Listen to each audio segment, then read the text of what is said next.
எங்க குலதெய்வ கோவில் திருவிழா முடிஞ்சு சண்டே தான் non veg செஞ்சிருந்தோம்.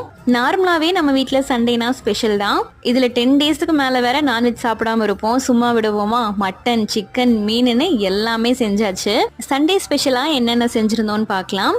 Mutton gravy, chicken gravy, chicken குழம்பு, ஃபிஷ் ஃப்ரை, ஃபிஷ் குழம்பு, ஃபைனலா சிக்கன் பிரியாணியும் பண்ணியாச்சு.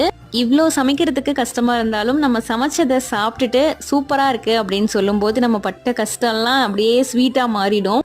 நானே ஆசைப்பட்டு சமைச்சு கொடுக்கணும் அப்படின்னு நினைக்கிற பர்சன்னா என் ஹஸ்பண்டுக்கு தான். சில நேரங்கள்ல நான் சமைச்சது எனக்கே பிடிக்காது, ஆனா சூப்பரா இருக்குன்னு அவர் சாப்பிடுவாரு. ஸ்டார்டிங்ல சமையல் பழகும் போதெல்லாம் ஒரு ரசம் வச்சு பொரியல் வைக்கிறதுக்கே எனக்கு கஷ்டமா இருக்கும். இவ்வளோ செஞ்சுட்டோமா அப்படிங்கிற மாதிரி இருக்கும். எனக்கு எப்பவுமே கிச்சன்ல இருந்து எவ்வளோ வேலை செஞ்சாலும் செஞ்சுக்கிட்டே இருப்பேன். ஆனா கூட இருந்து யாராவது ஒருத்தங்க பேச்சு கொடுத்துட்டு பேசிக்கிட்டே இருந்தாங்க அப்படின்னா நான் எவ்வளோ வேலை செஞ்சாலும் அது சலுப்பாவே தெரியாது.